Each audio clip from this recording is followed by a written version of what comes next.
तब्बल 45 दिवसांनी सिलेंडर, तरी प्रशासन म्हणते पुरवठा सुरळीत। पालघर जिल्ह्यातील घरगुती गॅस पुरवठा सुरळीत असल्याचा प्रशासनाचा दावा, पण वास्तव मात्र याच्या नेमकं उलट।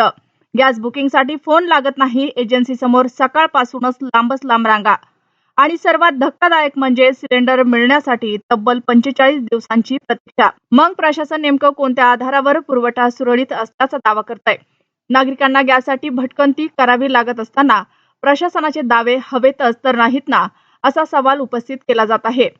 पालघर जिल्ह्यातील घरगुती LPG गॅसचा पुरवठा सुरळीत सुरू असल्याचा दावा जिल्हाधिकारी डॉक्टर इंदुराणी जाखड यांनी प्रसिद्धी पत्रकाद्वारे केला आहे। नागरिकांनी अफवांवर विश्वास ठेवू नये आणि अनावश्यक साठेबाजी करू नये, असे आवाहनही प्रशासनानं केलं आहे। तसेच अतिरिक्त जिल्हाधिकारी यांनी पत्रकार परिषदेत गॅस पुरवठा सुरळीत असल्याचा दावा केला। मात्र जमिनीवरील वास्तव प्रशासनाच्या या दाव्याला थेट धक्का देणारा आहे।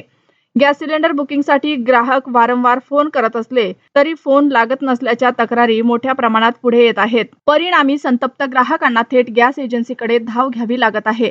जिल्ह्यातील अनेक गॅस वितरकांच्या कार्यालयाबाहेर सकाळपासूनच ग्राहकांच्या मोठ्या रांगा लागत आहेत। महिला, ज्येष्ठ नागरिक आणि कामगार वर्गाला तासनतास उन्हात उभे राहून गॅससाठी वाट पाहावे लागत असल्याचे चित्र समोर येत आहे।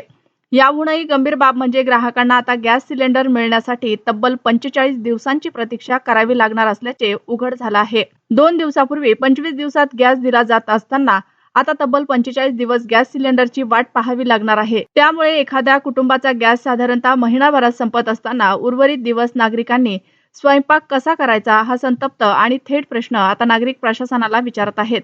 परंतु या प्रश्नाचं उत्तर पुरवठा विभागाकडे नसल्याने संताप व्यक्त केला जात आहे। एकीकडे प्रशासन गॅस पुरवठा सुरळीत असल्याचा दावा करत आहे आणि दुसरीकडे नागरिकांना गॅससाठी धावपळ, रांगा आणि दीर्घ प्रतीक्षा सहन करावी लागत आहे। त्यामुळे प्रशासनाचा हा दावा पूर्णपणे फोल आणि वास्तवापासून दूर असल्याची तीव्र टीका नागरिकांकडून होत आहे।